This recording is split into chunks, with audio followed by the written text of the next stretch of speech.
Today I'm joined by a man of fire, the philosopher of the future himself, Jason Reza Jorjani. Welcome. Thank you for being here as well. It's a great pleasure to be with you. You have made the most fantastic and amusing videos about my work. They really got to me. They got to me and cracked me up too. So it's a real pleasure to be with you. You're a man of deep perception and also a profound sense of humor, and I really appreciate that. Thank you. Thank you. The Lucifer has blessed me with a good sense of humor, the gift of the fool, shall we say. But Believe nonetheless, me, I know what you're talking about. Believe me. yes, yes. A lot of my life has been the tarot card of the fool. Yes, the fool is interesting. The fool is interesting because in esotericism they do say that that jester is that Luciferic archetype. It's the thing that breaks the boundaries but participates in the hierarchy, which is very interesting. It's a necessary but not a sufficient element in the Lucifer archetype, for sure. Mm, indeed. And talking about archetypes and philosophy, for my viewers who may not know that much, you have a very interesting take on philosophy. And that's one of the first things that drew me towards you. Like years back, I think I was looking up something on Heidegger and I came across your videos. And I think it would be really helpful if you would go through your concept of philosophy or meta philosophy and what constitutes a true philosopher or what a true philosopher should be. You know, one of the strangest things about human history is what minuscule percentage of the anthropologically known record of humanity is corroborated by some kind of higher level intellectual output, namely in the form of writing. I mean, we know at this point that Homo sapiens has existed in its current physiological form for at least 100,000 years, possibly up to 200,000 years.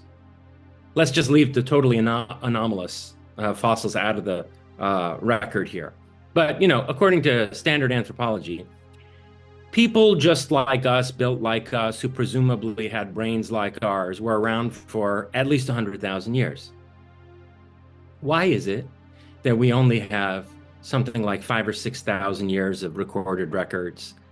And the most ancient texts that we have been able to get our hands on are things like the Egyptian Book of the Dead and, you know, Sumerian myths that are extremely cryptic and that are fundamentally pre-philosophical in the cast of mind that they betray. So, um, you know, Julian Jaynes wrote this book, The Origin of Consciousness and the Breakdown of the Bicameral Mind, where he went through some of the oldest texts that are available to us, like the Sumerian, Mesopotamian myths, mostly in the Babylonian form in which they were preserved, and also the Iliad. And uh, he basically came to the conclusion that we were dealing with a form of so-called humanity that lacked consciousness and conscience, which would be interesting if we come around to later talking about Gurdjieff and the whole idea of what it means to live a more conscious and conscientious life. But you know, Gurdjieff, I think I sort of picked up on Zarathustra's pioneering of that idea in the Gathas. And the Gathas are, I think, as best as we can tell, a text from about 700 BC, 700 BC, something like that. Some people have wanted to push it to an older date, but the best evidence is that Zarathustra lived in around about the 650s. So this is like 1,000 years later than the Iliad. Well, about 600 years later than the Iliad. It's a couple of thousand years after the Egyptian Book of the Dead that we get the first glimmers of philosophical thought. So all of that is a preface by way of saying that philosophy is an exceptionally rare, late, and peculiar mode of human thought and expression. So if we want to conceptualize what philosophy is, we have to look at it against the background of this pre-philosophical cast of mind that we see in the earliest human texts. And we also have to compare it to various other genres of writing, you know, as we start to see the first great philosophers define their mode of thinking, in the epoch of, let's say, Heraclitus and Plato and Aristotle and so forth.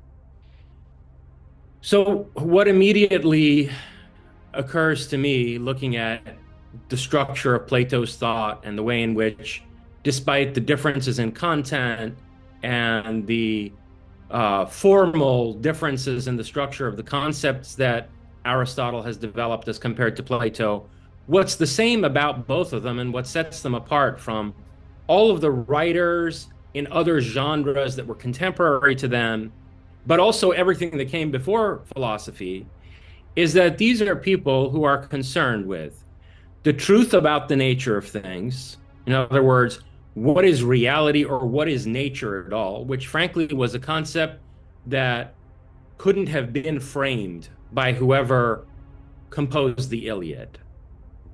Because for archaic man, there appears to have been no difference whatsoever between the cycles of things that happen out in the world and the customs that people have and the way in which they're ritualistically reinforced. So patterns in what we frame as nature were the same as ritualistic cycles and the customs that sustain them. There was no nature culture divide. And the whole concept of nature, or physis for the Greeks, was first even framed in a situation where you had a clash of older, more sophisticated cultures than that of the Greeks, like the Egyptians, the Persians, the Lydians, the Babylonians, all basically intersecting around the Eastern Mediterranean world of the Greeks, in a way where it became clear to these, people who at that time were relatively speaking hillbillies, that there must be some way that the world actually is underlying and the other side of all these mythic projections that the religious orders of these various societies had projected onto the world. And so the Greeks became disillusioned from a naive belief in their own mythology and cosmology and started to look for the way things actually are. And so that concern with the nature of reality that then later is formalized, I think, pretty much in the corpus of Aristotle as ontology and epistemology, namely understanding the structure of the nature of reality and conceptualizing what it means to even try to know something at all, to have knowledge rather than mere opinion or baseless belief.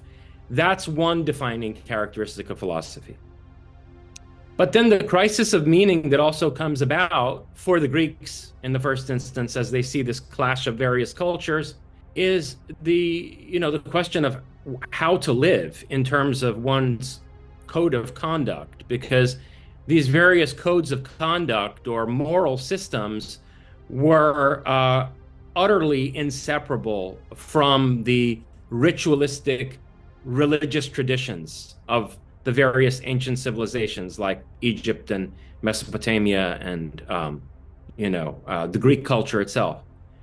So all of a sudden, once they discover nature, they start to ask themselves whether there's any such thing as a natural morality, whether there's a way of acting that would be proper according to an understanding of what the human being is by nature and what the proper relation is between the microcosm of the human being and the macrocosm of the natural world, independently of the way in which various cultures have projected myth and religious cosmology onto it.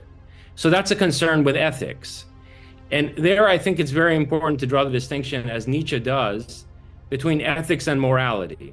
Morality, I mean, the way the word moral is used in French, it's really like the prescribed code of conduct that might be revealed by a sage or a religious founder of a tradition or a bard that preserves a ritualistic system. So it's like what's handed down by tradition and has to be adhered to. That to me is how I conceive of morality. Whereas ethics is a question of ethos. Ethos meaning one's character, one's constitution, the fiber of one's being, how one cultivates one's character. And so the concern with, To be concerned with ethos is already to be disillusioned with conventional morality of various customary religious worldviews, because it's not even a question for you how you should individually conduct your own life when there's already a ritualistic pattern in place that you're supposed to sort of, by osmosis, internalize from childhood, living in a culture where, the Iliad is memorized and reenacted, sort of mimetically. Um, Can I clarify? so, Get a clarification. yeah. The difference between morals and ethics. Morals almost has an eternal, static nature to it. You're saying, and the ethos is more dynamic and personal.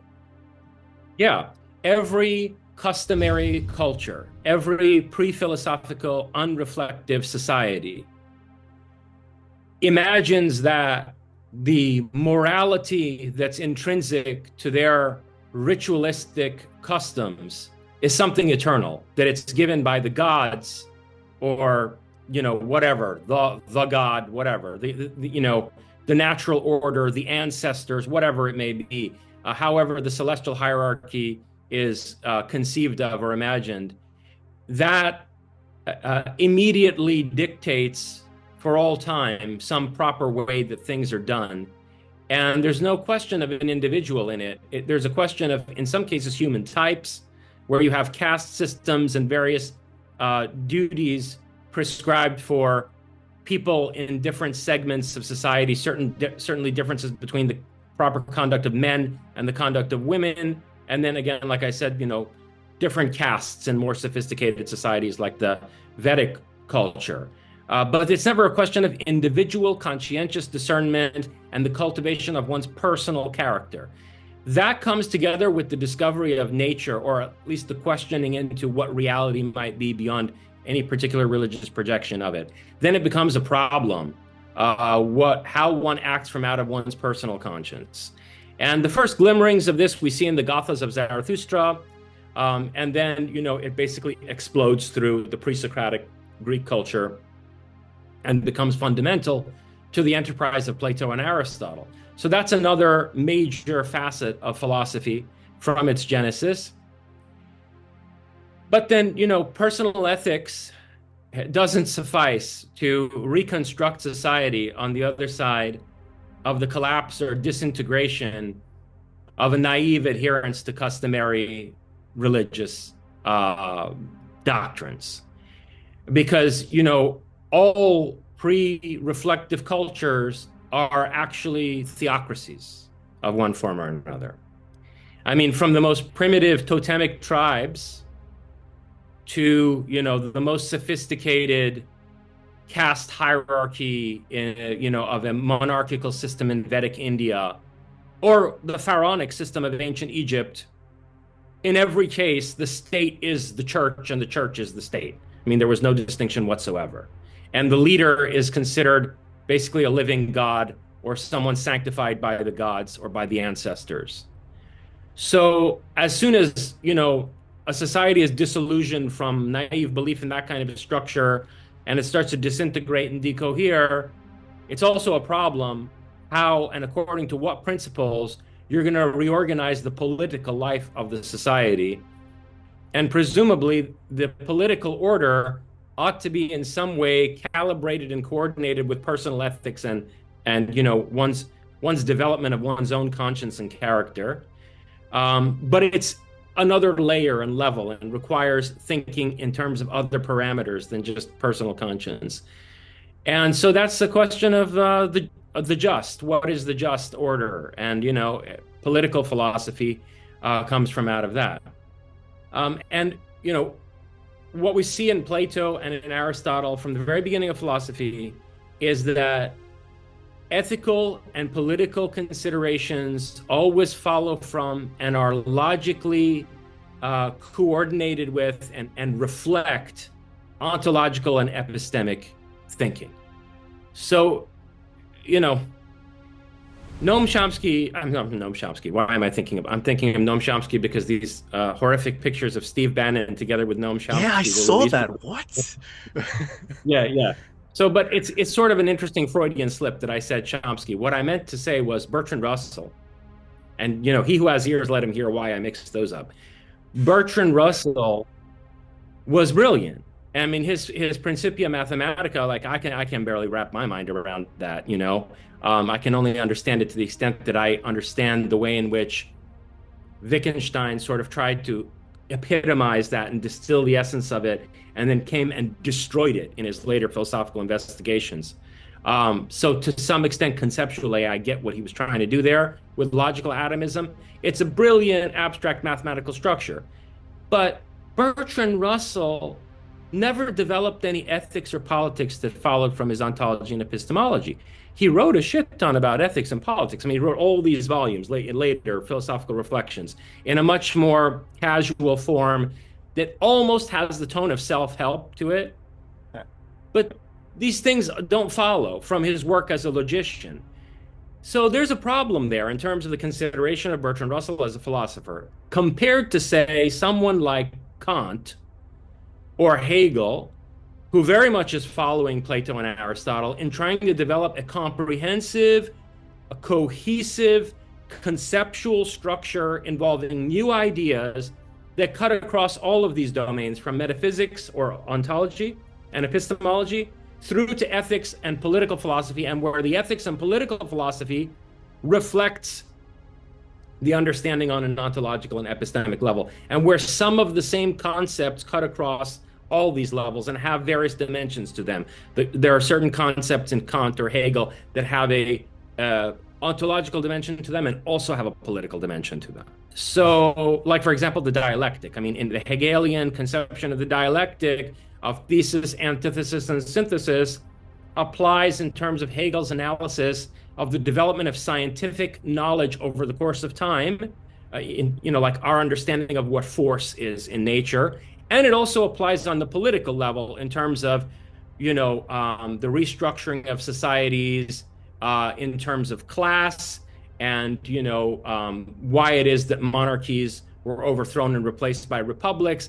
He sees a similar dynamic at work on the level of understanding physics as he does in terms of understanding political evolution. These are all aspects and facets of the integral pursuit of philosophy in its proper sense. And last but not least, from Plato onward, it's very clear that aesthetics is at the heart of the quest of a philosopher, the quest of a lover of Sophia. Because there are aspects of the way the world is and of how it's disclosed both to our consciousness and our subconscious mind, which cannot be apprehended in purely rational terms and require our cultivation of irrational capacities of perception and understanding that I think involve a kind of integration of the subconscious into the conscious mind, or the ability of the conscious mind to make the subconscious conscious, to reach into the subconscious and to be in a dynamic relationship with it, and to thereby be able to perceive things about ourselves introspectively, and also the nature of the world, which are not amenable to rational formulaic expression, but which are necessary to an adequate understanding of things. So I think part of wisdom is to understand the limits of reason in a reductive sense, and to know that poetry is also sometimes a necessary form of expressing truth in the sense of aletheia, the sense of unconcealment, or a revelation from out of occultation, rather than in the cut and dry veritas sense of truth that came to predominate, with Descartes. So there's a sort of opening statement from me on the nature of philosophy. I think I got all that. The meta-philosophy, the combination of ontology, epistemology, ethics, politics, and aesthetics, as you said, and they all have to be interlinked. I guess there would have to be an underlying logic that connects them all. A logic would also be like almost a glue in between them.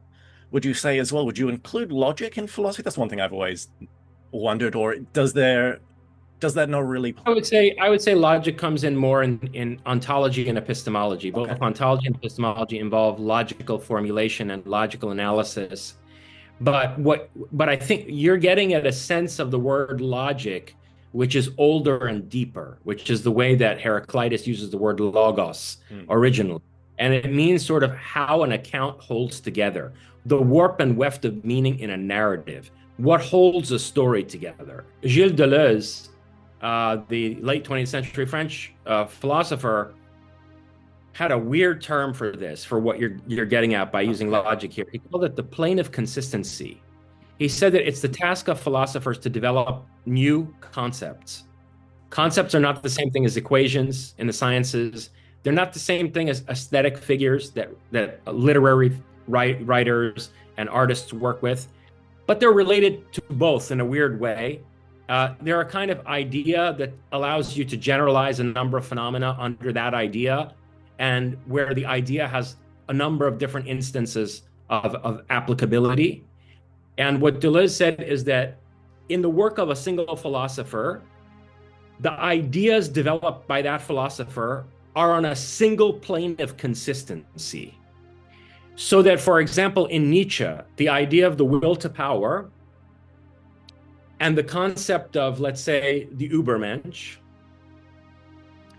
and the way in which the Dionysus archetype is at work in Nietzsche's thought, the concept that Nietzsche turns the Dionysian into, these are all on the same plane of consistency. There's a way in which they hang together as part of the logos in the Heraclitean sense. Like they have a family resemblance.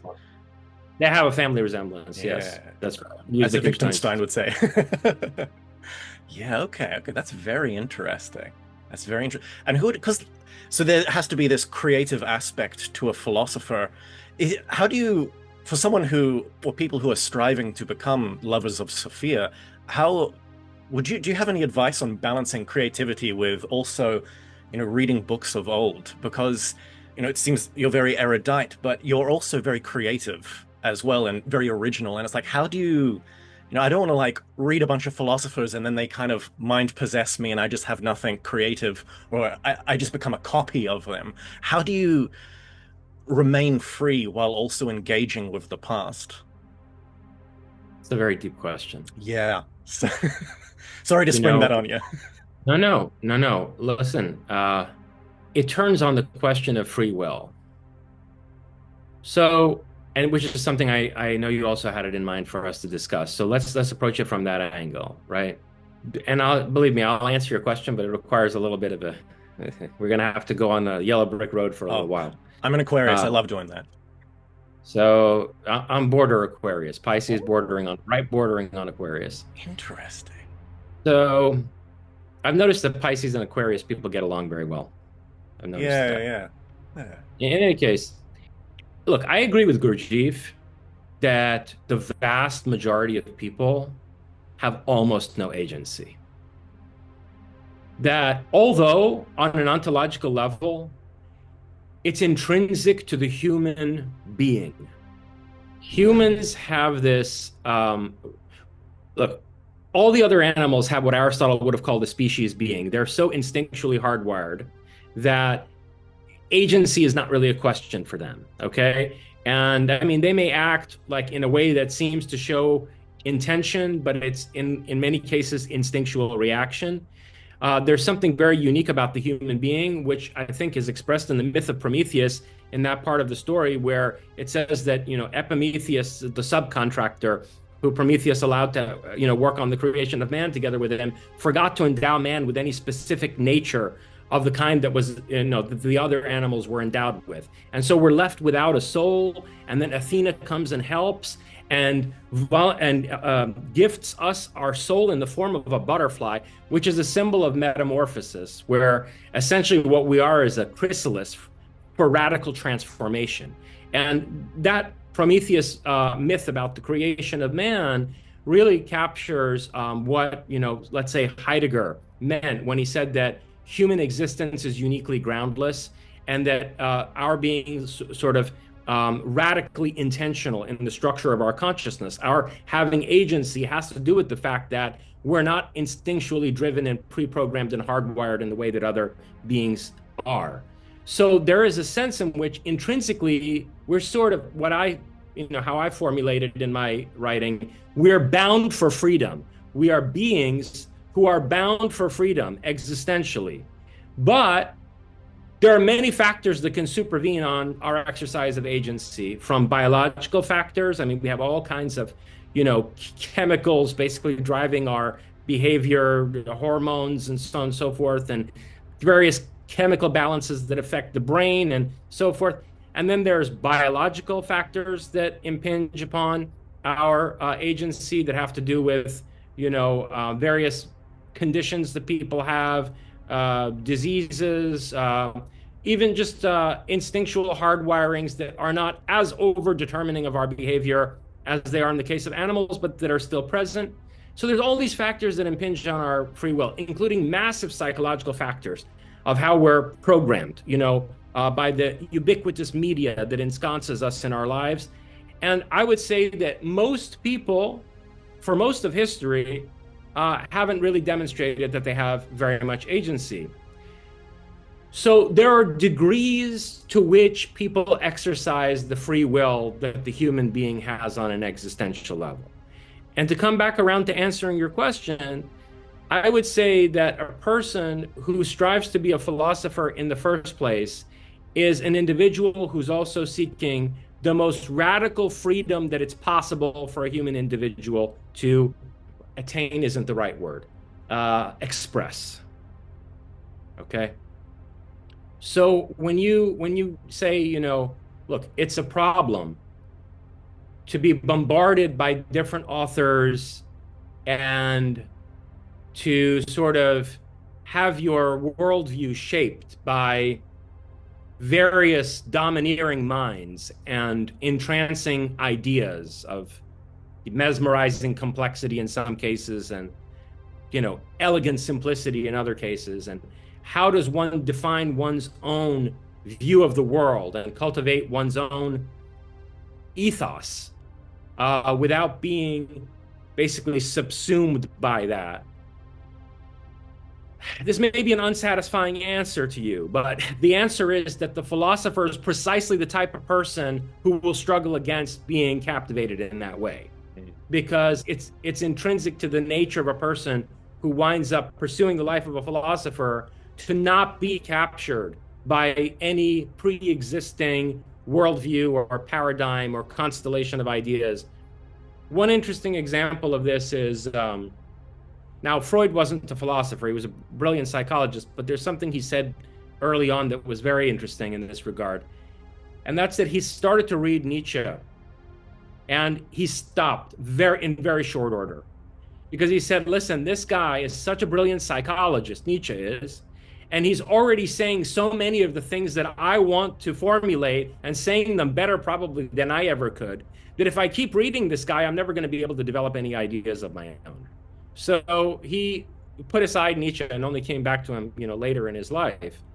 And that's an attitude that you might find, in a philosopher, even though in this case I'm giving you the example of a psychologist. No, it helps. Yeah. So, look, I mean, that isn't to say you should get stuck in your own obtuse ideas and wind up like, some kind of, in some kind of schizo bubble world, in what Heraclitus would have called an idios cosmos, where you're mesmerized by your own idiosyncratic ideations, right? That's not going to lead to the life of a philosopher either. And one check on that, one good way to stop yourself from getting caught up in those kinds of, completely eccentric idiosyncratic projections, is you should always ask yourself as a philosopher, number one, how are my ideas relevant to restructuring the sciences? What kinds of problems are we facing in the sciences, like real problems? Okay, like for example, to this day, these fuckers in physics still haven't figured out how to integrate quantum theory. They still, I mean, it's unbelievable. And so, but that's a very real problem, and it has engineering applications. Like there are quantum communication systems that could be being developed, electrogravitic propulsion systems clearly have to base themselves on some interpretation of quantum theory. So one question you should ask yourself is, how are the ideas I'm developing relevant to the practice of science and potentially catalyzing future scientific revolutions? Another question you should ask yourself is, am I developing ideas that have any political significance? Are any of my ideas going to be relevant enough to the world of strife and suffering and conflict over questions of justice and of what holds a society together? And if the answer is no in both of those cases, then probably you should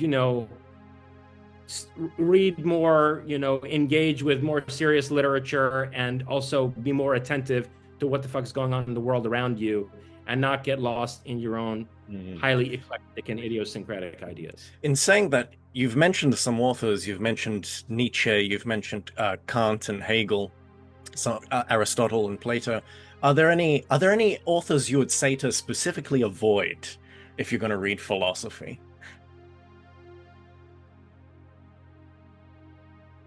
Yeah. All of 20th century analytic philosophy, with the exception of Wittgenstein. Just garbage. Don't even read it. It will just ruin your mind. So I would say that's one thing I would say. Just 20th century analytical philosophy, garbage. Forget about it. I've heard some statistics, like the most mental breakdowns in universities, it's just two groups, and it's just engineers and people studying analytical philosophy. That's just everyone who has a mental breakdown.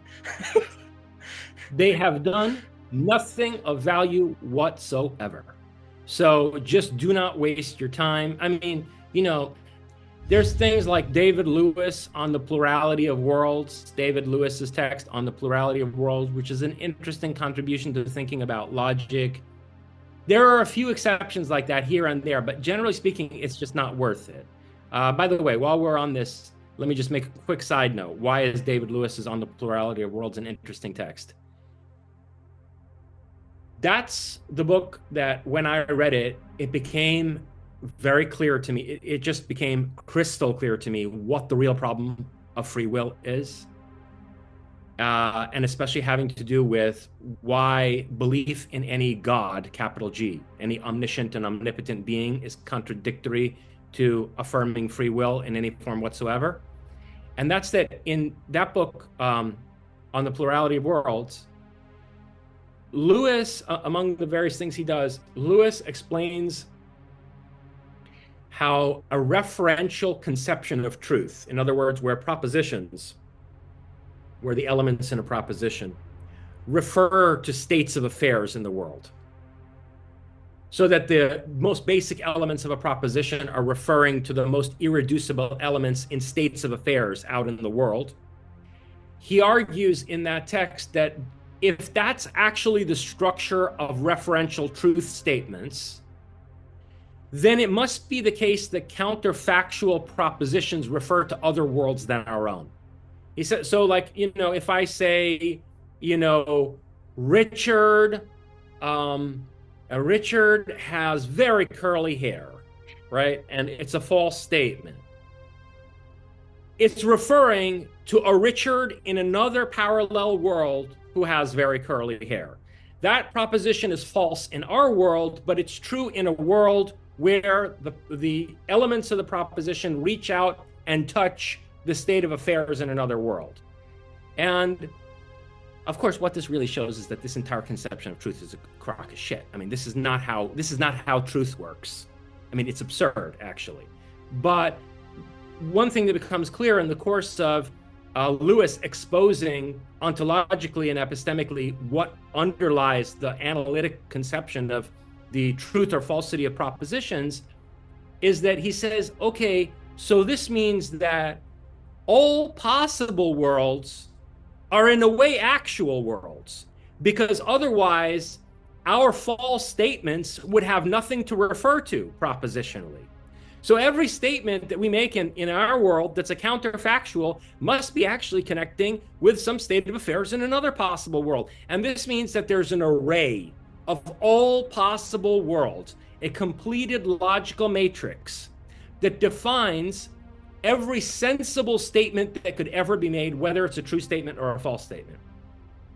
And the only reason why I found that valuable was because it occurred to me that, oh, this is what's wrong with believing in an omniscient God.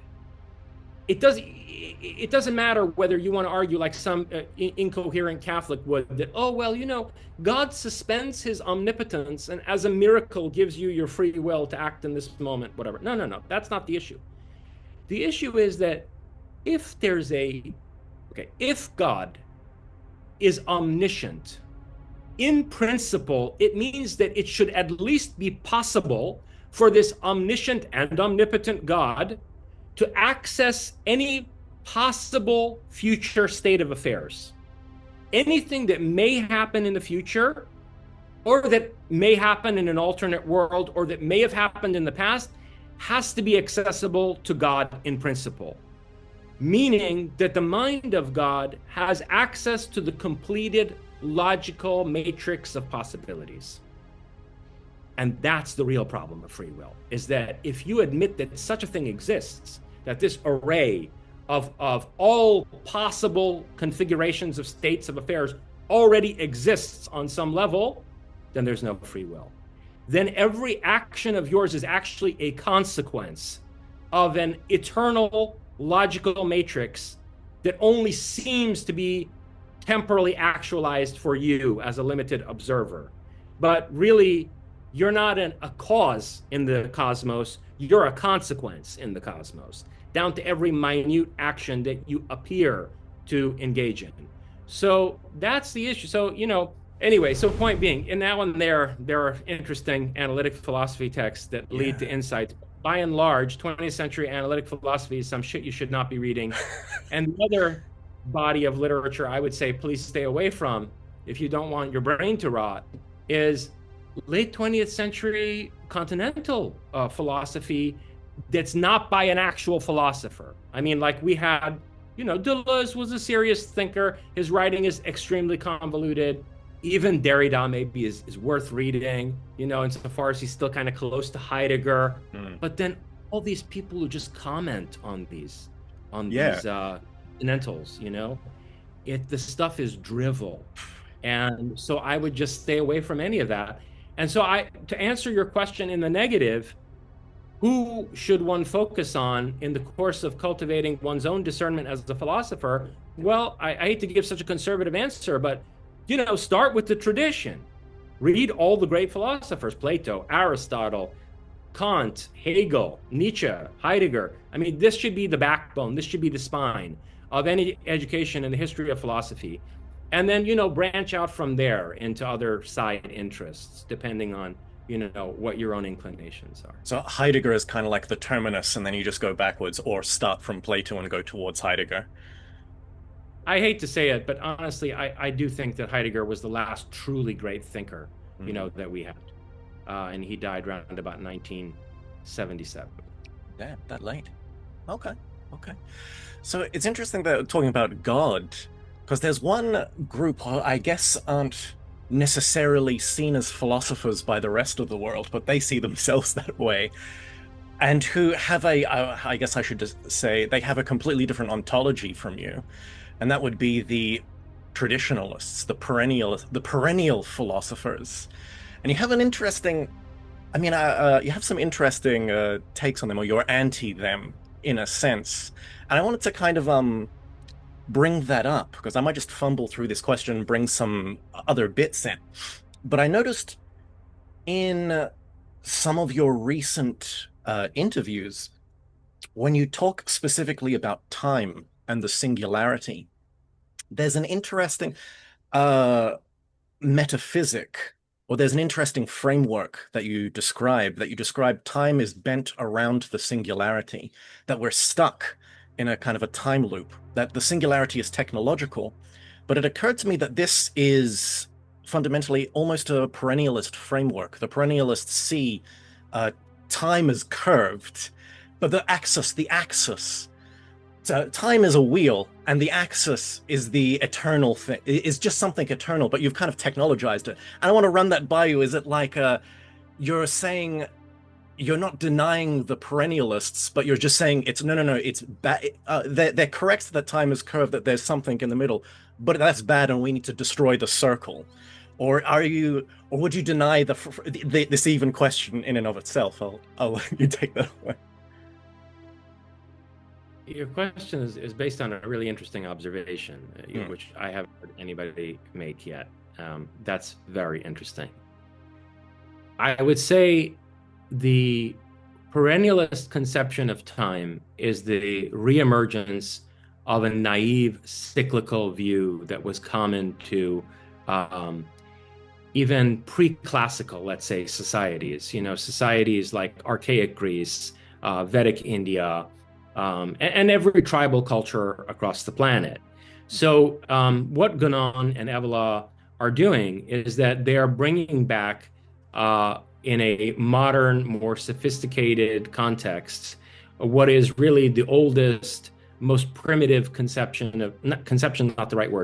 notion of temporality, namely the temporality of cycles, of sort of seasons of the world. And what ultimately broke the hold of that conception of time over at least the sophisticated societies of the planet was this teleological, future-oriented view that there is progress over the course of history, that there is history at all. In other words, the word historia comes from the word for voyage, exploration, journeying. And so it's sort of quest with a destination. For the most primitive cultures, there's no such thing as history. All the rituals of the various tribal cultures reenact a kind of cycle that makes every year identical to another. It's just, the order ordained by the gods or the ancestors always repeating itself. And the human position within that is always typified, So you have only types in tribal cultures like that. And the types are sort of there to wear the mask, to enact the divine drama that ceaselessly repeats without any innovation or deviation. And that's basically shattered by Zarathustra in the first case. As far as we can tell, the Gathas are the first text in which you have this notion that Sepantominu, the spirit of progress, or the progressive spirit acting on a cosmic scale, is driving history toward a freshgard, toward a renovation of the world in the future, and that in this freshgard, the world is going to be fundamentally transformed on an alchemical level, so that the world of the future is going to be unlike the world of the past. And eventually, as this idea is adopted by European thinkers, Hegel was just possessed by Iranology. Hegel, was absorbed in studying ancient Iran, and he was reading all of the early translators of the Avesta, like Duperron and what was that other guy? Whose name is escaping me right now. Anyway, he was reading all the first generation of translators of the Avesta, and he developed this notion, and also Friedrich Schelling did at that time, into an idea of successive epochs of history, where progress is taking place, not necessarily in an entirely naive, linear fashion. There are regresses sometimes that, sometimes it's not a line, but an upward spiral. But more or less, you have the idea of evolution, including and above all of consciousness, as expressed in changes of society over the course of time. And the idea that this kind of evolution doesn't just involve social transformation, it also involves the further development, the progress of man's capacity to transform nature. And you see this really, in a really striking fashion, in the writings of Auguste Comte. Mm. Comtean positivism. Comte, for someone writing in the, what was it, 1700s? Yeah. 17 into 1800s, he had a insane vision of the power of modern technology to transform the earth, even engaging in geoengineering projects and so forth. So this replaced the naive, primitive, cyclical conception of time with one of progress and development and evolution and so forth. And the traditionalists are resisting this. They're demonizing it. They're saying that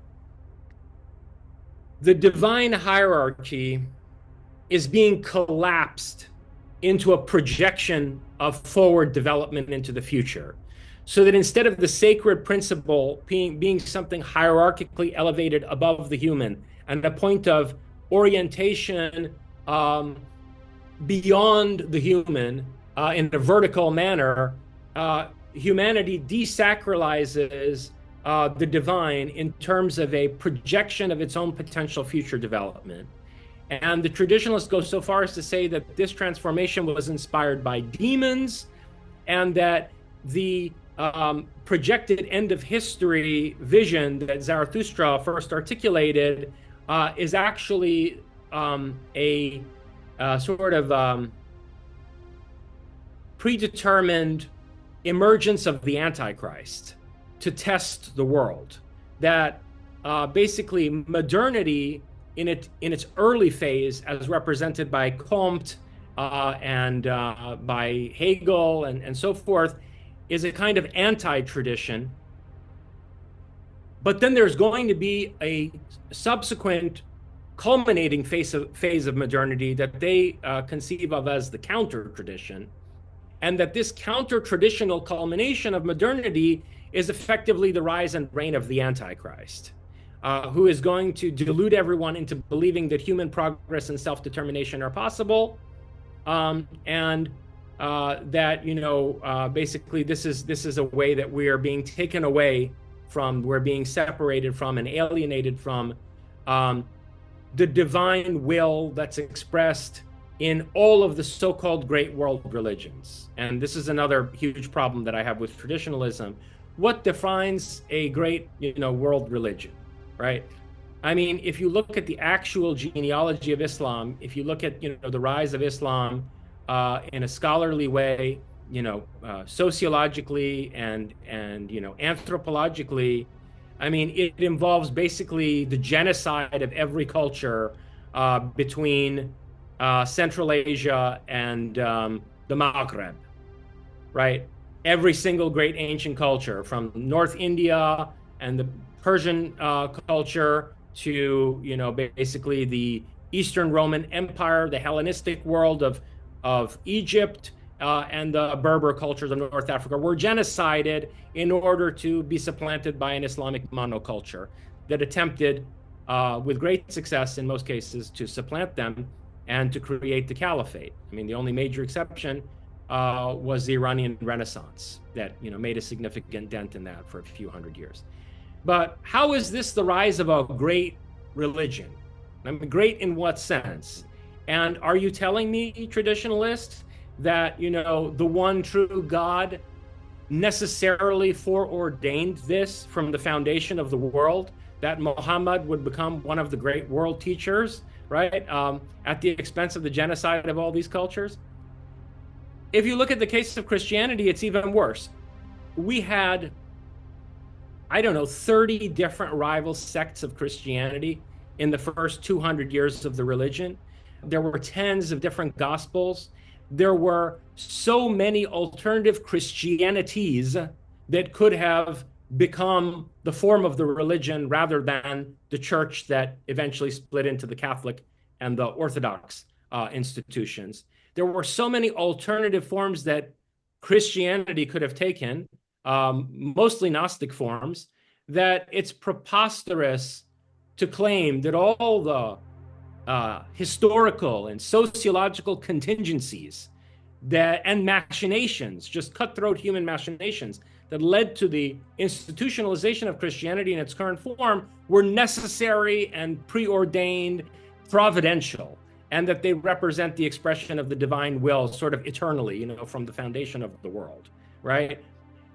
Okay, so this is all bad enough, but these are just the Abrahamic religions. Then when you want to bring Buddhism into this, just forget about it, right? I mean, Hinduism is bad enough because in Hinduism, in Vedanta, you have the idea of reincarnation, and go find me a traditionalist that can coherently explain how the metaphysics of reincarnation can be reconciled with Islam. I mean, it's ridiculous. They wind up saying things like, well, what appears to be reincarnation is just your soul resonating with some other similar soul at another place in time, and you're like picking up that person's frequency. Folks, that ain't the case. I mean, if you go look at Ian Stevenson's decades of empirical research on children's past life memories and how he was able to corroborate, who they had been in their previous lives and what kinds of memories of the transition between death and rebirth these kids have, reincarnation is a real empirical phenomenon, and at least that much is true of the Vedantic worldview, okay? And it is not really reconcilable with the Abrahamic religions.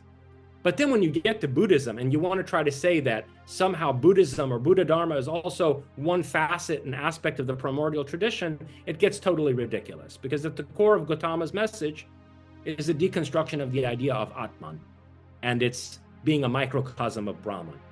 And one of the linchpins of traditionalism is this idea that we have this microcosmic, indestructible kernel of a soul that somehow reflects the divine order, which is the macrocosm.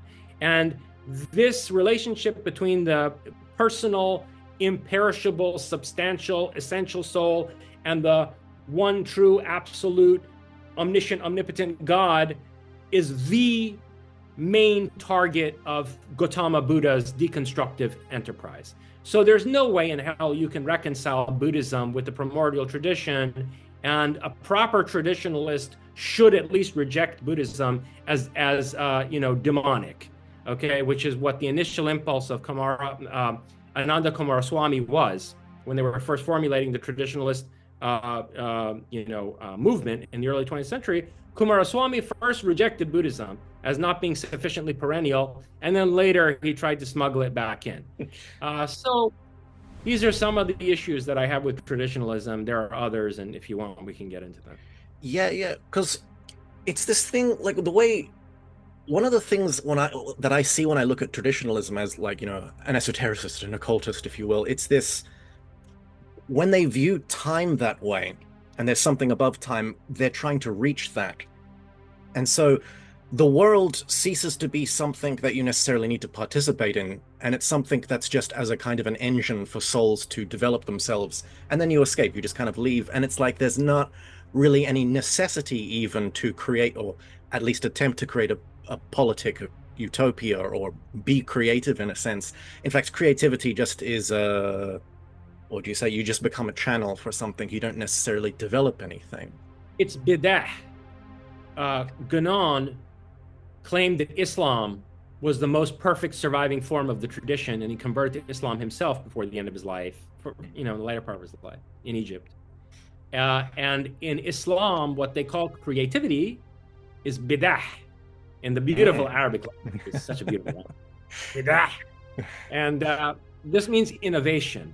And it's an arch heresy. It is like one of the worst sins you can commit in Islam, is to be guilty of bidah, meaning you added something to the world.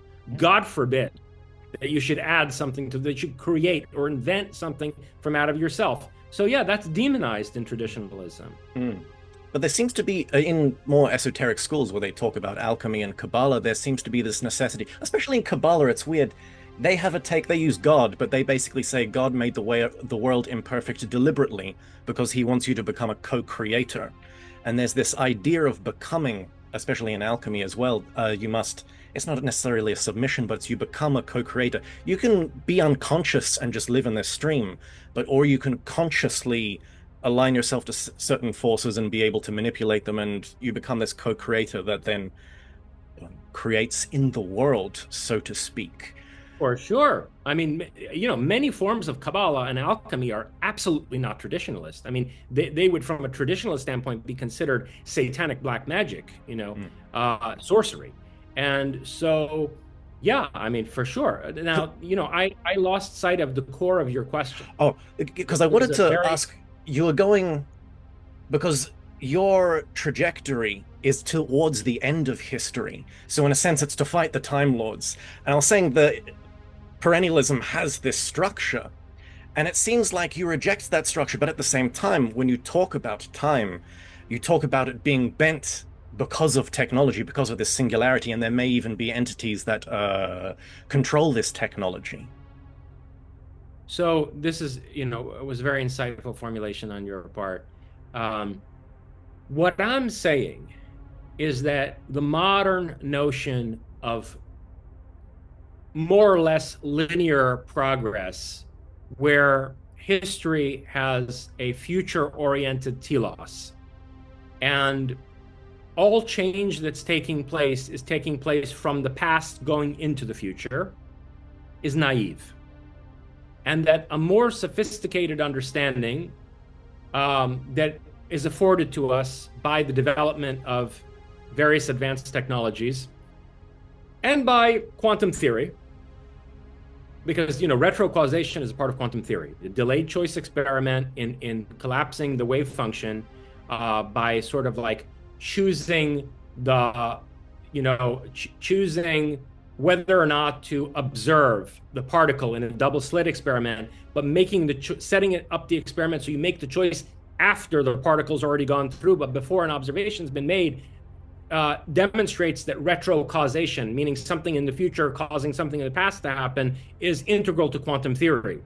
So scientific theories like quantum physics, and then also technological developments like electrogravitic energy and propulsion systems that can warp the fabric of space-time, demonstrate that actually it's possible for people from the future to affect the past. And here I'm also going against this Einsteinian idea of block universe, where the only possible form of time travel would be in what they call closed time-like curves, where whatever effect the time traveler has on the past must already have been part of the past, right? And so that there's one completed block of what space-time was ever always going to look like, and it's really unchangeable. And it's a question of where you are in the temporal curve, not how you want to redefine the past. So the way I conceptualize time travel, it's possible to revise the past. Now, this is like really an anathema to traditionalists. I can see why you're comparing it to the traditionalist view, because once the line, even you call it, the upward line of human history, the upward curve of human history bends around and becomes like the event horizon of a black hole, there is a certain relation to singularity, which analogically you could compare to the traditionalist polar relation to the divine, where sort of history revolves around the relation to the divine singularity. But I don't want to say it's a superficial analogy, but it's a deceptive resemblance. And let me explain why. Because for the tradition, matter of fact, it's a kind of case of diametric opposition. Because what the traditionalists conceive of as the immovable pole of history, namely the divine consciousness of the monad, it's precisely what can never be changed, and it imposes a cyclical stasis on the rest of time, so that everything in time becomes repetition on a theme.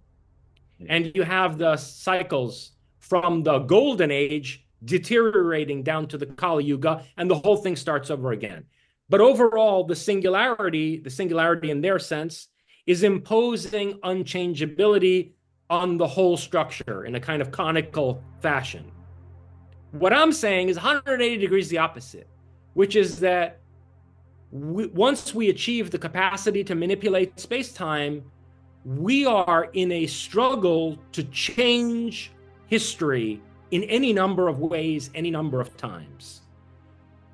From the future, going backwards into the past, to remake a different future, which may reach back into the present to change itself yet again. And so this kind of, hurly-burly, Yeah. as Shakespeare would put it, is like the ultimate nightmare of a traditionalist. It's the total destabilization of history and total desacralization, because it shows you that actually the capacity to do this shows you that actually there's no unimpeachable God who's in charge of anything. And the God that's being overpowered in the reshaping of space-time is really Kronos. And this maps very nicely onto the Prometheus myth, because remember that the first god or rather Titan, the first deity that Prometheus revolts again and helps to overthrow, revolts against and helps to overthrow, is actually Kronos. Prometheus helps Zeus come to power so as to get rid of Kronos, and then later turns on Zeus as a benefactor of humanity. But the worst deity in the Promethean mythos is Kronos, or Saturn, the Time Lord. So and then you have another version of this in the myth of Mithras, where Mithras is overpowering Zorvan, again, the Lord of Time and the manager of the celestial spheres. It's represented by the image of Mithra rising up over the earth and grabbing a hold of the star globe, grabbing a hold of the zodiacal sphere and shifting it, so that, they said this is what causes the precession of the equinoxes, is it's Mithra overpowering Zorvan, or Kronos, and taking control of the wheelwork of time as a symbol of human self-determination and our being able to define our own destiny and to not be subject to astral fatality, to not be deterministically moved by the stars, which are sort of like the instruments of Kronos. So you can see how actually, even though there's I can see the resemblance in a way, my view of the singularity is diametrically opposed to theirs. And in fact, in a traditionalist like Charles Upton, who's writing in a fairly contemporary epoch, but the interesting thing about Upton, though, is that there is something to be said for him, which is that because he's writing so close to our time, I say it that way because even though he's still alive, he's such a fossil that he's not really even in our time anymore. But he's at least, since he wrote in a contemporary epoch, he's aware of like time travel and alien abductions and all the stuff that Guénon and Evelock couldn't really comment on. But he's able to extend their worldview to show you the traditionalist response to these things. So, for example, you have Upton saying that, no, what appears to be time travel is just demons deceiving you into believing that it's possible to travel from the future back into the past, So, yeah, they have to resort to these kinds of explanatory machinations when confronted with the possibilities that are afforded to us by like electrogravitic propulsion. Very, very insightful. No, thank you for that. Thank you for that. Can I ask to go a little more a left field there when you were talking about the nature of humanity back when we were talking about Prometheus and you were talking about Buddhism and the inherent nature of man. It's interesting. Can we talk about what is the fundamental nature of man? Like, and when I mean that, I mean, because if there's not a monad within us that's eternal, a kernel within us, what is it that is our compound nature? Do you subscribe to like a bundle theory, like we have processes like imagination and memory, and then there's a synthesis of them, or there's something that arises out of them that is like that? Like, how do you then structure human nature? How do you conceive of it as something that then reincarnates?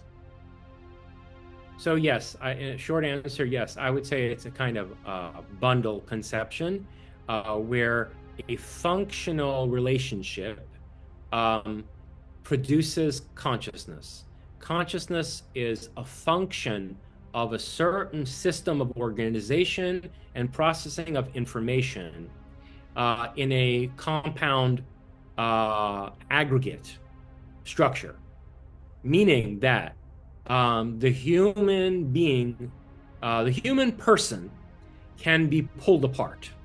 And the human person can be so thoroughly pulled apart and put back together again in various ways that there is no kernel that subsists and persists in an indestructible and self-identical way.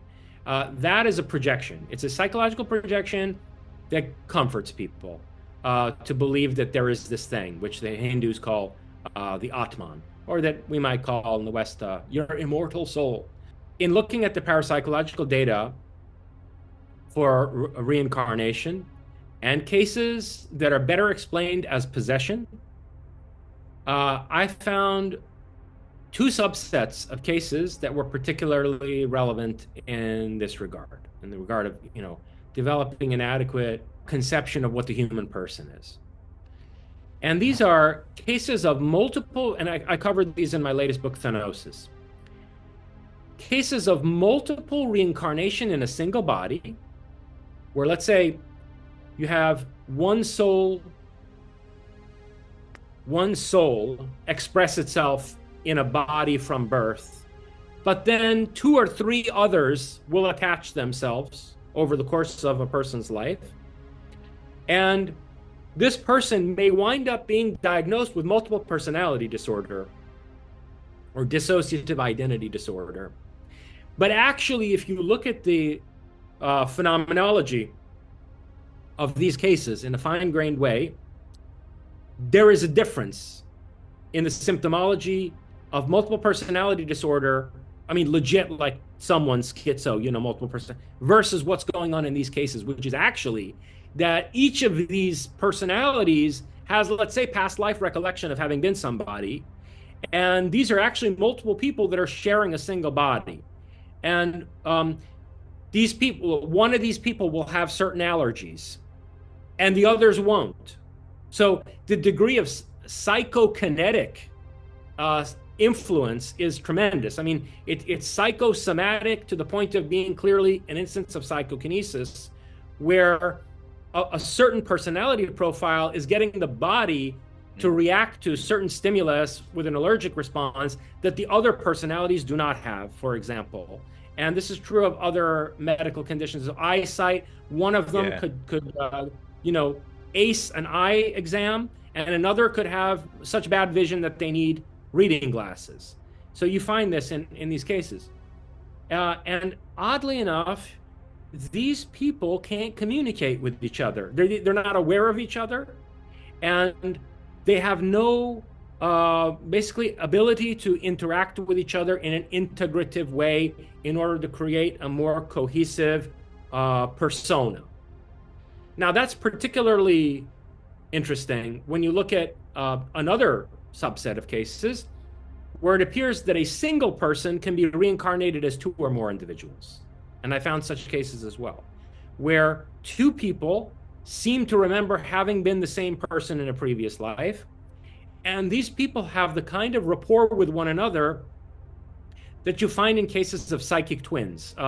In the case of rather identical twins, there have been parapsychological studies of identical twins, like Leon Playfair's book, Twin Telepathy, that go into all of the tremendous examples of quantum entanglement between identical twins, where if one twin injures herself, the other one will, feel pain in the corresponding area, even if she's halfway across the world. Where in some cases, like one twin will be out in nature with an easel set up to paint some landscape, and the other twin that's in a city halfway across the country will just pull out a piece of paper and start drawing the same image at the same time, right? So identical twins, there's been a long study of this, including, by the way, in the concentration camps. People like Mengele were very interested in this. Studies of telepathy and ESP between identical twins. People who are multiple reincarnations of a single past personality seem to have this relation with each other. So they may not be identical twins. They may not be biologically related at all, but they wind up having this deep quantum entanglement, enmeshment with each other. Although obviously from the moment that they're born into this life, their personality profiles will start to diverge from one another and they'll start to individuate, even though they had been a single person in the past. But it's an interesting counterpoint to the first set of cases, because Here you've got two or three people, maybe three or four people, who almost can't separate themselves from each other. They're so deeply telepathically quantum entangled. And the other case, you've got the three or four people in a single head, and they can't communicate with each other, right? So it's a very weird metaphysical juxtaposition. And I think we can make the most sense out of it phenomenologically by looking at it in terms of information processing. So that if we accept John Archibald Wheeler's conception coming from out of Rolf Landauer of matter and energy as different states of information, where the anomalies of quantum theory are best understandable as evidence for the fact that our cosmos is an information processing system. And note that you can't have an information processing system that's not processing information for consciousness, right? I mean, consciousness is intrinsic to any information processing system. It's what the system is informing. The system is informing consciousness. That's the information that's being processed, right? So the integral role of consciousness in the quantum theoretic view of the cosmos fits perfectly with this. I mean, this is a sort of an informational extension of quantum theory that then allows you to integrate parapsychology with quantum theory in a very effective way. And then you can understand that what's going on with like these, multiple incarnations in a single body is that multiple software files are being integrated, albeit imperfectly, into a single file.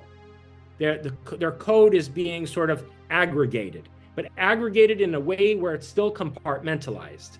And what's happening in the case of a single personality being reincarnated as more than one individual is that the single code of a file is being copied. Multiple copies are being made of that file. And each of those copies may go on to have a further coding history of its own that individuates it from the other copies of the file. So it's very understandable in terms of information processing. And I think that view is actually very consonant with Gautama Buddha's analysis of the human person as not having any indestructible core, but being a kind of tapestry, a warp and weft that could be pulled apart and put together again in different ways. I was going to say it's very Buddhist. A lot of people have that misconception about Buddhism, but in more Vajrayana and esoteric Buddhism, they talk more about man as a bundle of psychic processes that kind of disperse. And it's very common where a lama reincarnates. There's actually multiple incarnations of a lama at one time. But can I just run something by you and see how I want to run this by you, because this reminded me of something about Paracelsus, the alchemist. Because Paracelsus, when people think of him nowadays, a lot of the things that were translated from him were his more medicine works or things like that, or his weird magic talismanic things. But there was a guy, a more modern guy, a guy, we don't know his name. His name's Frater Acker. He wrote a book. Actually, it might be interesting if you want to, as a recommendation. It's called Ingenium, which is a Latin word. A-C-K-A-R? A-C-K-A-R? Or A-C-H-E-R, I think, just like that, Acker. But he wrote a book called Ingenium, and in that he had this like brand new, he found some Paracelsian stuff that no one talks about. And Paracelsus, when I read this, it blew me away, because Paracelsus is just some guy living in Christendom in Germany. And he basically just said, man is but a dovecote. And as in like a little tower that has doves in it. And he said, the man is a dovecote. It says doves, some doves come in, some doves come out. And he's like, let me explain it deeper. And he says, imagine a man wants to travel from London to Germany. And then along the way, as he's moving, he meets one guy coming from Russia, and they travel together. And then they meet another guy from Spain, and they travel. And as they're traveling together, a baby is born. And then one man leaves, and then another man comes together. And he's like, that thing, that group traveling to Germany together, that's man. That's man, a human.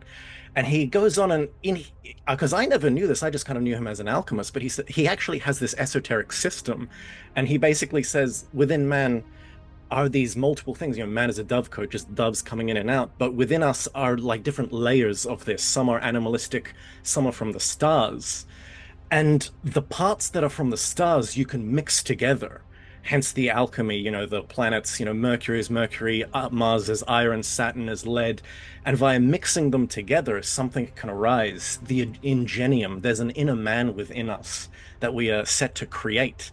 And so he has this in his kind of work, I guess his ontology leads into his ethos, which is to create the inner man, the man that's individuated. I just found that so fascinating when you were talking about these individuals. It's actually Paracelsus runs parallel to you as well. That's quite interesting. I'm not sure if you have any comment on that. Yeah, it raises a very interesting question, which, is related to something else that I think we had wanted to discuss, which was Gurdjieff's conception of higher bodies. Oh, yes. You know, there is this sort of higher emotional body, so that, Gurdjieff think, well, okay, I'm going to come right back. I'm not going to forget this, but just 1 second, and I'll come right back to it, or rather, a couple minutes. So Gurdjieff thinks that if you haven't cultivated any kind of self-consciousness and reflective personhood, basically nothing is going to be left of you after death. And you need to have at least cultivated a kind of integrative, higher emotional body in order to have some type of persistence in the astral realm. But then he has a and by the way, I have a problem with. I think he's wrong there. I think he's wrong, based on looking at the empirical evidence, because one of the virtues of Ian Stevenson's case studies of children who spontaneously remember past lives is that Stevenson almost exclusively studied poor people in like undeveloped parts of the world. So these are like the most generally unreflective, custom-driven people on the planet. And they all have detailed past life memories. And they have habits they got from their previous lives. I mean, really peculiar, unique habits that pass from one life to another. And they remember all kinds of personal dramas that they underwent in their previous incarnation. So it's not the case that even if you're a really unreflective person, even if you're what I have often said in my writings, an NPC, a non-player character, you still reincarnate. Whatever, if there are archons running the system that we're in, for whatever reason, it's to their benefit that even these NPCs have some sense of a continuity of personality. Maybe it builds up better louche over time. Like if, like make sure that, you don't have to start from scratch and they already have some drama coming into this life, then maybe they're going to be a better louche generator in this life. Maybe that's why. But in any case, Gurdjieff seems to have been off empirically. However, I think he's saying something very true. And this comes back to the question you just framed in terms of this Acker, is it? Frater Acker, and he's translating Paracelsus. So in terms of this question in Paracelsus, Gurdjieff made an observation that I think is very true and that applies as well to the way you framed the question. And that's that, okay, higher emotional body. Yeah, I definitely agree with Gurdjieff that there's such a thing as a more coherent, cohesive, emotional bundle that has a certain degree of complexity and entanglement with other people, which results in karmic connections with others who then find their way back into your life from your having been entangled with them in past lives. So that's part of building that higher emotional body, is also your emotional entanglements with other people who also have reached that level of sort of astral cohesion, right?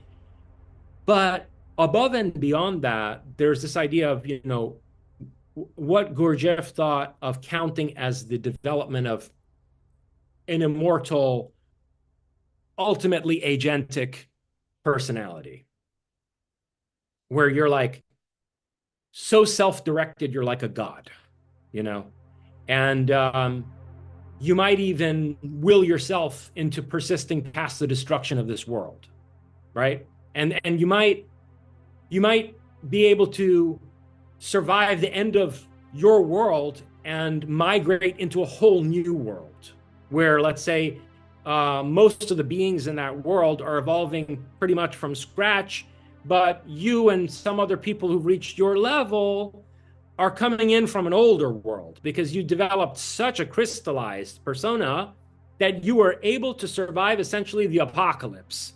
And will yourself into the foundation of a new world.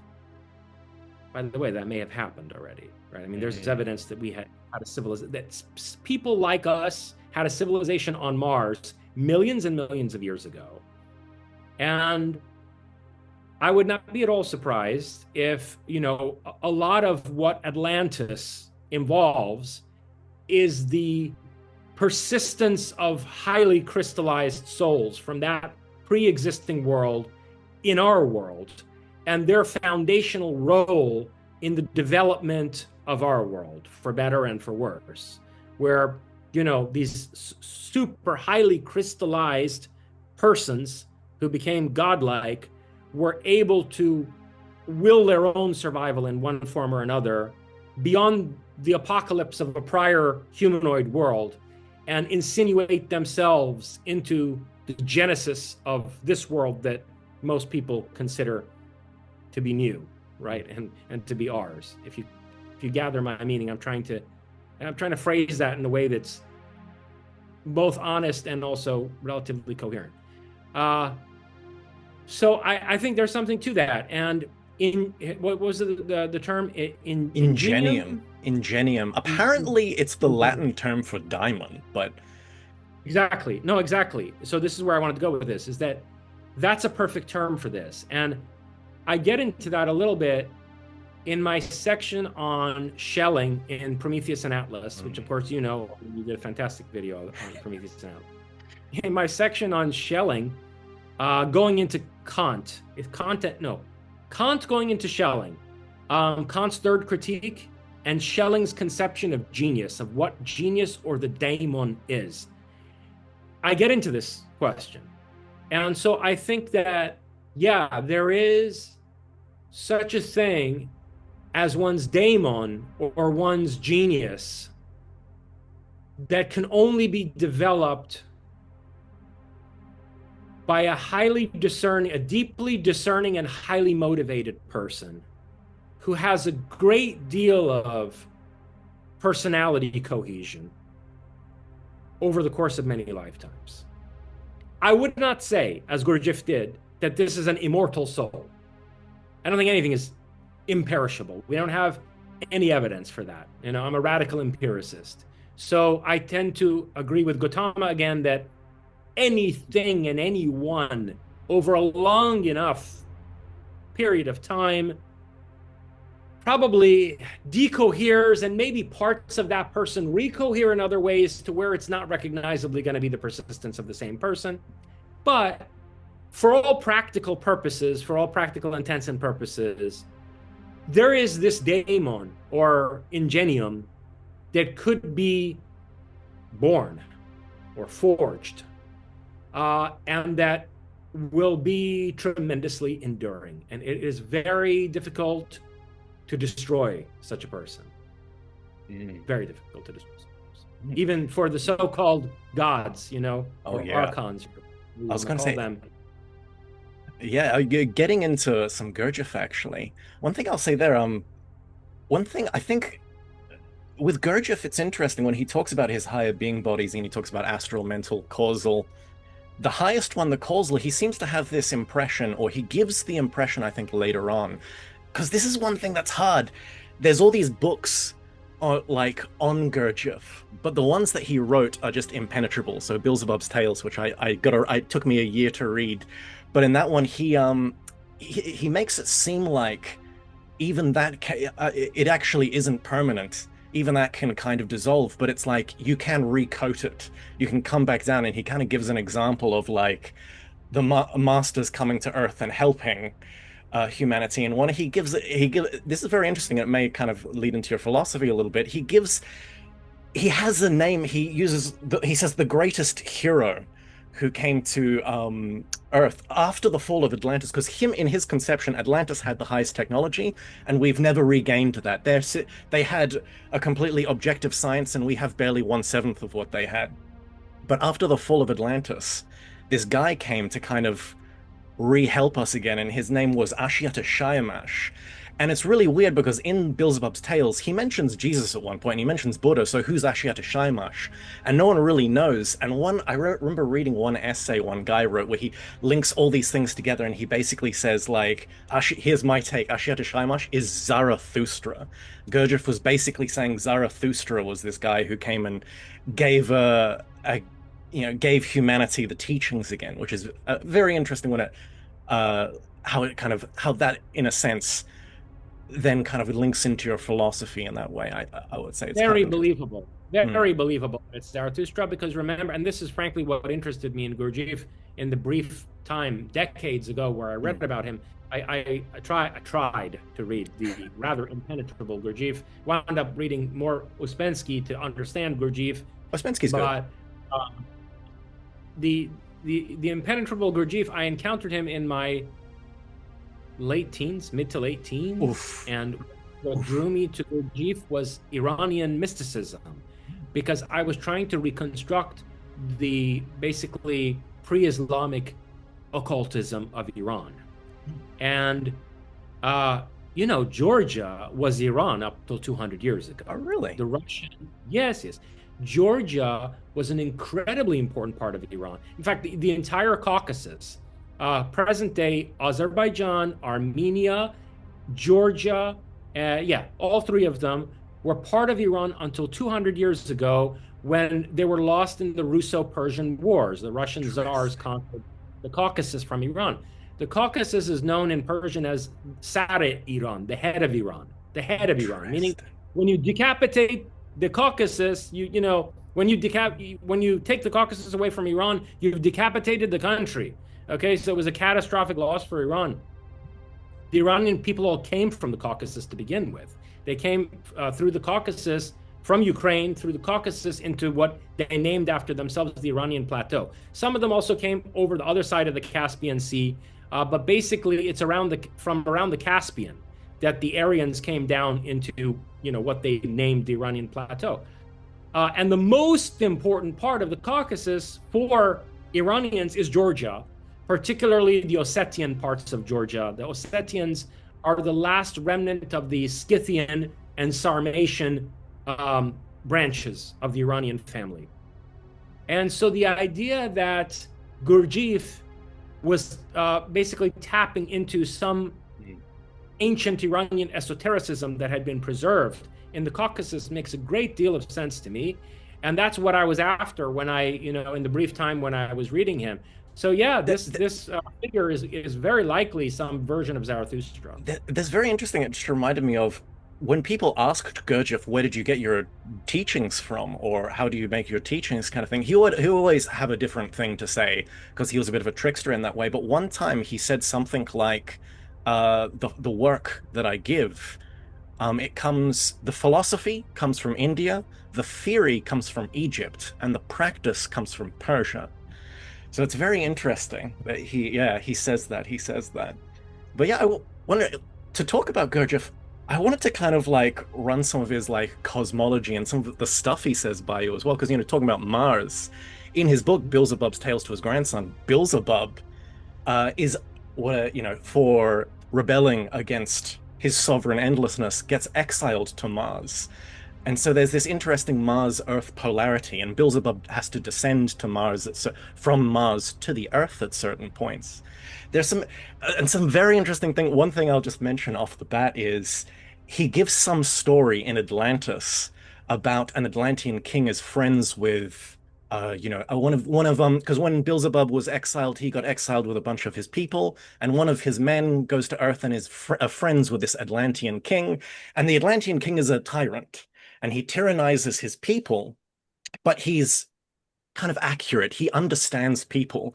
And his friend, this alien who's a higher being than him, kind of looks and goes, "Oh no, this is terrible. You shouldn't be doing this. You should run your country like this. You should run it." And the king's like, "Okay, you take control then." And so this being takes control of this Atlantean city and ruins it completely, empties the treasury with all of his, like, I guess, would you call it, like his socialistic, love everyone vibes, and it completely ruins the country. And it's this whole kind of what Gurdjieff is saying, whether this happened or not, is he's basically saying even though there are beings that have higher being reason than us, if they don't have the correct data, if they don't understand humans, they completely run amok and mess things up. Mhm. And to lead that into the next thing, one thing that's interesting in Gurdjieff's system, where we can talk about the Lush and the Skokan thing, which I really want to bring up. So, in your most recent book, Thanosis, you mentioned that well, you talk about the psychotronic structures that inhabit the post-death realm, and how this prison planet is a loosh farm, and entities are farming us.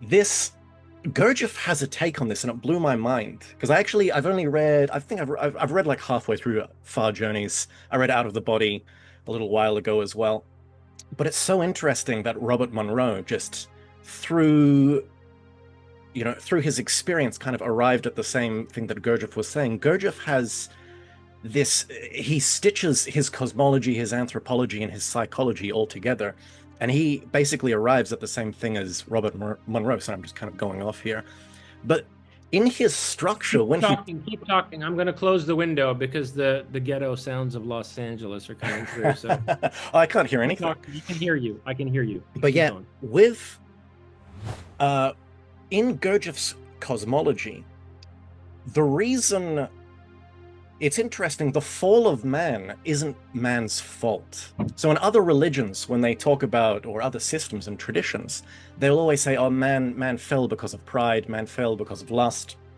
In Gurdjieff's system, it was actually all of the Archon's fault, which is interesting, because the whole shtick, actually, maybe I should go back.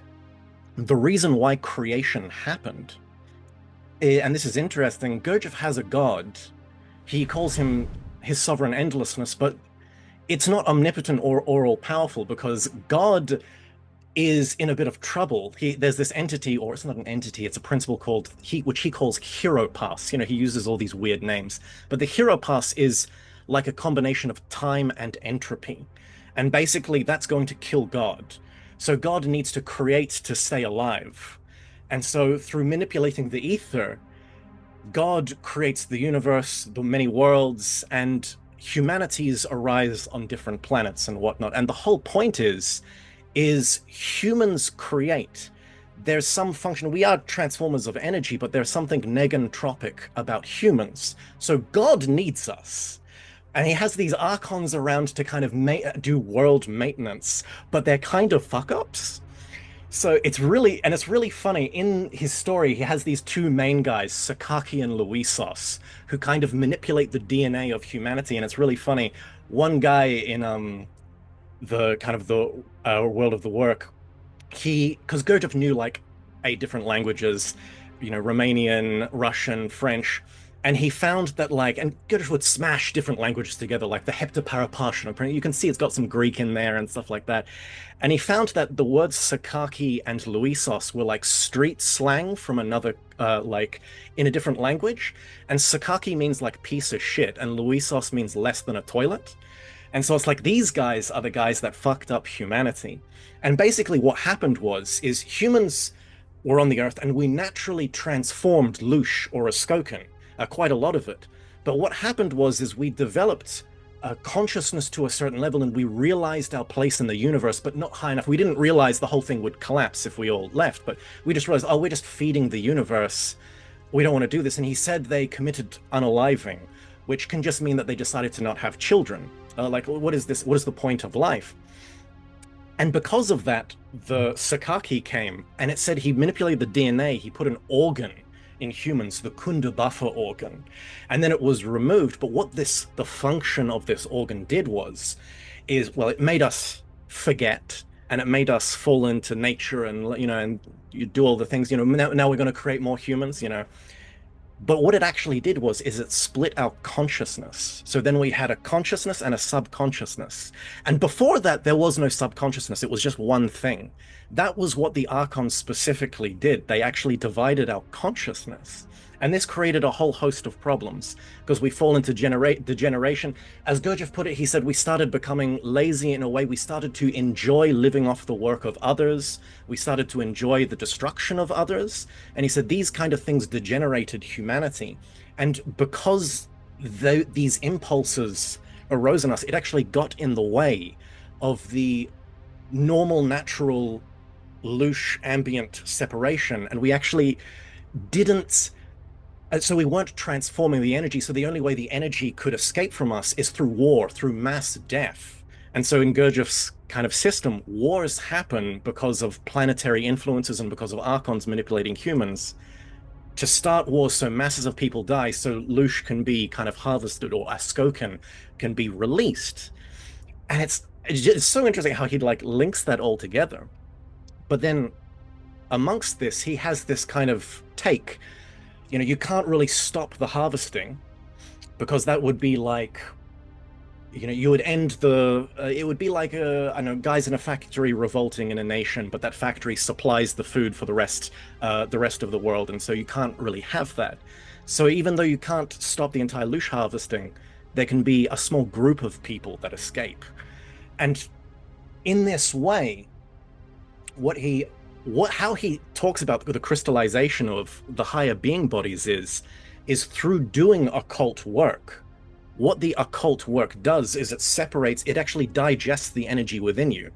So the Askokan is released, so you pay your tithe, but also via the separation of energy, new energies are digested within you, and these become the foundation for the higher being bodies, which can then be a support for the vehicle so that your personality can perpetuate after, and then you can either participate in world maintenance and whatnot, and help God maintain the universe. So he's basically an anti-Sufi. The annihilation of the personality was not a part of his work. It was actually about creating a vehicle to perpetuate that. And it's just I just said a lot of things there, but that system, when it kind of fell into place in my mind through just in agony reading Beelzebub's tales and finally getting to it, I was like, oh my God, that's actually quite comprehensive. It's quite attractive in a way. And I just wanted to kind of get your what how do you react to that? Well, it's fascinating and very engaging. I have to say, it really does appeal to my cast of mind. Uh, in Thanosis, I mainly draw from Robert Monroe, Hmm. Carla Turner, who was an abduction researcher, Dr. Carla Turner, and also PMH Atwater's um, compilation and analysis of near-death experiences in order to empirically make the case that there is this energy that's harvested from us Hmm. in the transition between death and rebirth. If not also during the course of our lives, but definitely during the transition between death Hmm. and rebirth, or in what the Buddhists call the Bardo state. And that this energy, by all accounts, whether it's Monroe's account of Loosh or similar energy harvesting that you get in accounts that abductees gave Dr. Carla Turner, or in some of the near-death experience reports, which PMH Atwater highlights as having been filtered out by a lot of the, new age, hippy dippy, love and light NDE researchers, right? There are a lot of NDEs that also describe this kind of energy harvesting. One of the things that I neglected to mention is another source of mine is this absolutely horrific remote viewing that was done by Brett Stewart and a team of 4 remote viewers, where they effectively described the way the entire energy harvesting system was set up at the end of a war that took place in our solar system millions of years ago. And how there was this rebel faction who was fighting for humanity's dignity and self-determination, and this rebel faction lost. And they're still around, but they're embattled and sort of fortified in a weak position, waiting for another opportunity to challenge the system. But basically, these archons with this horrible sort of tyrannical imperialist mentality set up this gigantic energy harvesting system not just on Earth, but sort of across the solar system. And very much in the vein of Gurdjieff, they say that it feeds something that's much larger, that's necessary to the maintenance of the cosmos.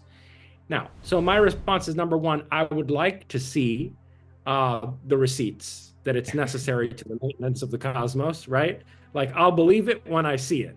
Because any tyrant can tell you that. Like, any tyrant can leave you with the impression that, oh, this system is vital. So the machinery, the plumbing of the universe is going to break down. If I don't juice the loosh out of you, like, sure, man. Like, show me, actually how that's the case. Because I don't know of any physics theory or, I think he had some concept like if you killed all of the humans and you weren't able to harvest, the moon would just lose its orbit and would just fly off into the universe. So that could be one way to empirically Well, maybe prove we it. should test that theory. Maybe we should test that theory, After all, look, I do think I have always said, not to be terribly morbid, but our nuclear weapons are an important asset that we have because, ultimately, I agree with the motto of the American Revolution, give me liberty or give me death. Mhm. And if it really turns out that we're inside some kind of a totally sadistic, perverse exploitation system, which is what the team of remote viewers led by Brett Stewart concluded. If Gurdjieff is wrong, that this is somehow integral to the mechanics of the cosmos and that it's necessary that the loosh always be farmed, then, it's good that we do have these nuclear weapons because we can always, in the end, decide to be dead rather than enslaved, see? And that's also an act of freedom.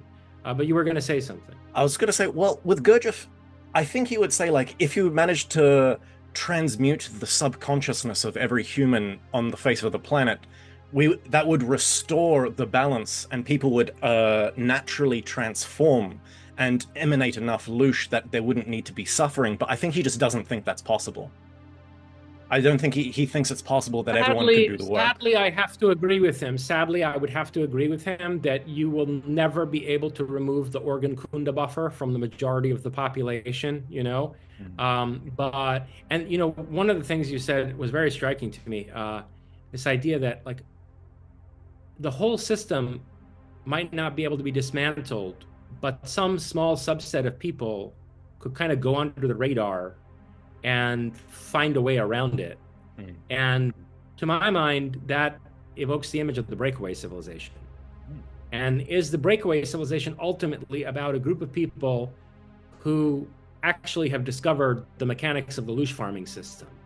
And they know that the whole thing can't be dismantled, but they're intent on getting out of it themselves and having more self-determination. But a condition on that is they're operating in stealth.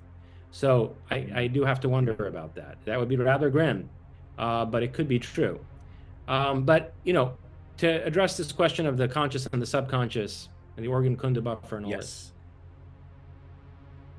I would say it's been one of the undercurrents of my entire philosophical corpus that in many texts of mine, from early essays like Paranormal Phenomenology and Lovers of Sophia, where I talk about the attempt of the surrealists to deconstruct the dichotomy between the conscious mind and the subconscious, the various ways in which,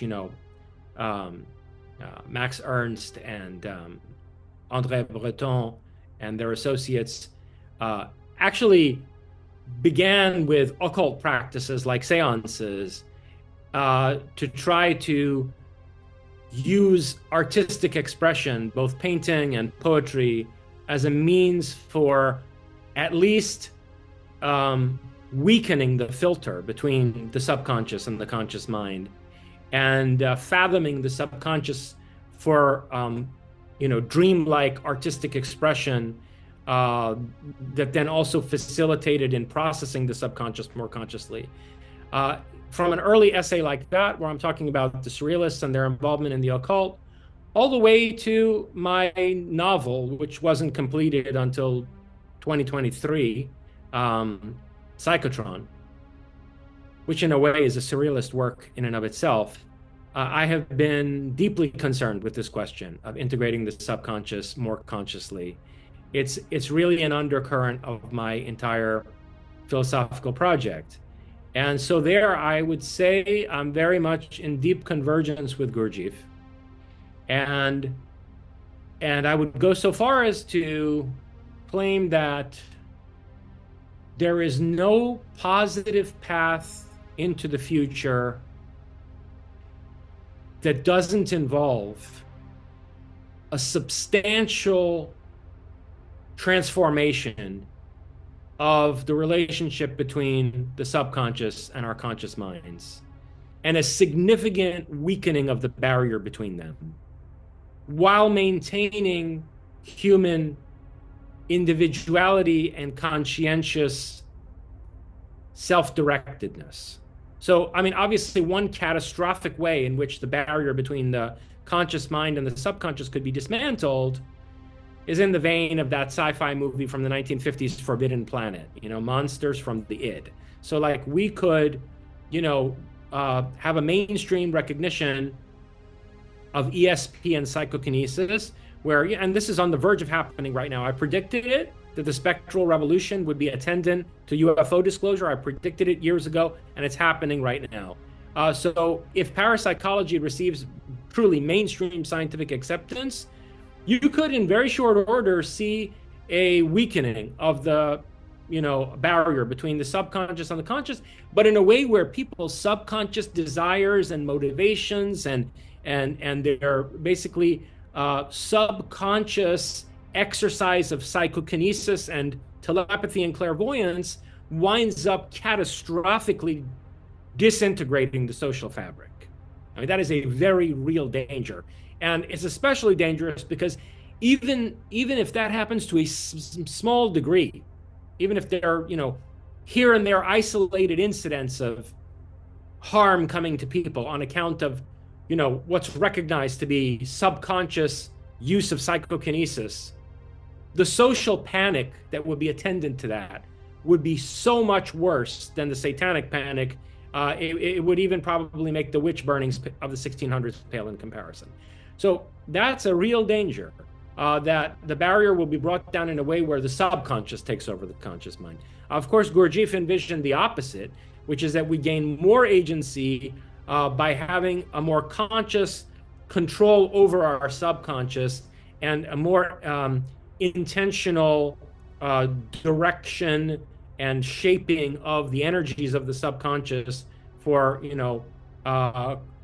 clearly conceived and chosen aims and purposes. So I'm in favor of that, which is not to say that, the subconscious doesn't also have to remain a kind of ultimately unfathomable wellspring of creativity. I think it does. So it's a very delicate dance that has to take place there, and a kind of a tightrope walk, which it's that tightrope walk that Nietzsche used as a metaphor, where he said man is on a tightrope between ape and overman, and a tightrope is not a place you want to stay still. You either got to go backwards to the domain of the apes, or you have to move forward and evolve into the Ubermensch. And so I agree with that, and I think it's one of the greatest challenges that confronts us, and it's been one of my concerns, practically speaking, in how I've crafted my philosophical corpus. Frankly, not that I recommend people read it, really, and certainly don't read it if you haven't read a number of my rigorous philosophical works first. But Psychotron is my making my own subconscious conscious, and like my going to work on myself also in a way that's meant to be demonstrative, and that frankly is like really horrific. The fact that I did this to myself publicly, it's meant to be sort of exemplary. So take that for what it's worth, No, thank you. Thank you so much. So we've covered a lot of ground here. Is there anything By the more? way, one other thing about that. So Gurdjieff, going back to this figure, what does he call him? Ashiane Shamash? Ashiata Shaim. I mean, I don't know how to pronounce it, but Ashiata Ashiante Shaimash Shamash. kind of looks like how you pronounce it. So the best evidence, that this is Zarathustra, is meant to be Zarathustra, is this emphasis on personal conscience, and that this teacher was all about human evolution to a point where our lives are governed by our personal conscience. And it's very much this sense of conscience that, like, you get in the French language, where conscience is a matter of also one's degree of consciousness. One's degree of consciousness is related to one's conscientiousness. That's interesting. Well, that's the core of Zarathustra's teaching, and Zarathustra calls that Dana. The word for that is Dana in the ancient Iranian language, in Scythian, basically. I was just going to add to that. In Gurdjieff's the work in Beelzebub's Tales, he says the first thing when you work with the subconscious, the first thing you pull out is the conscience. Yes. And so they call that Dana in the ancient Iranian thought. And I adopt that term in my novel, Psychotron, for the second. There are two protagonists in the novel. One of them dies, and there are a couple of reincarnations. Anyway, the ultimate protagonist in the novel is referred to as Dana. And she's meant to be my Dana. And so there's a kind of alchemical, occult work going on in that novel that, is much deeper than the surface narrative, and that involves the cultivation and crafting of one's Dana. So anyway, he who has ears, let him hear, but please read my rigorous philosophical works first before trying to approach the madness of that. I've heard it's had some bad effects on some people. Oh, yeah, 3 or 4 people I knew well lost their minds after having read it. Like, literally, they were batshit crazy. It's interesting. It's almost like, when people talk about evil grimoires or H.P. Lovecraft saying people read a book and they descend into madness, but then you read actual grimoires and it's all just like purify yourself and talk to angels. And it's like, you've got the real grimoire. Disappointing. Yeah, those are so disappointing. But yeah, you want to, man, the Necronomicon has nothing on my fiction. You want, but be forewarned. 100%, 100%. Everyone, yeah, definitely read Mr. Jorjani's work and your newest book, Thanosis. Yes, Thanosis, which is obviously, it's a contraction of Thanatos, death, and Gnosis. No, thank you so much for coming on. I'm not sure, is there anything else you would like to talk about? No, it's been an absolute pleasure to be with you, and I look forward to your videos. They often put me in a better state of mind. So you got quite a flair. Thank you very much. Bringing a necessary trickster mentality and sort of, the levity of the fool to the most grave and deeply disturbing subject matters in a way that's, I think, really essential to surviving looking at these things in the face and being able to evolve through an encounter with them. I think that kind of humor and lightness of being is necessary. The defiance of gravity is what Nietzsche called it, that you need to be able to defy gravity to a degree in order to ultimately ascend into the sphere of the Übermensch. So thank you for that. And, I always look forward to your videos. It's been my pleasure. Thank you so much, Mr. Jorjani.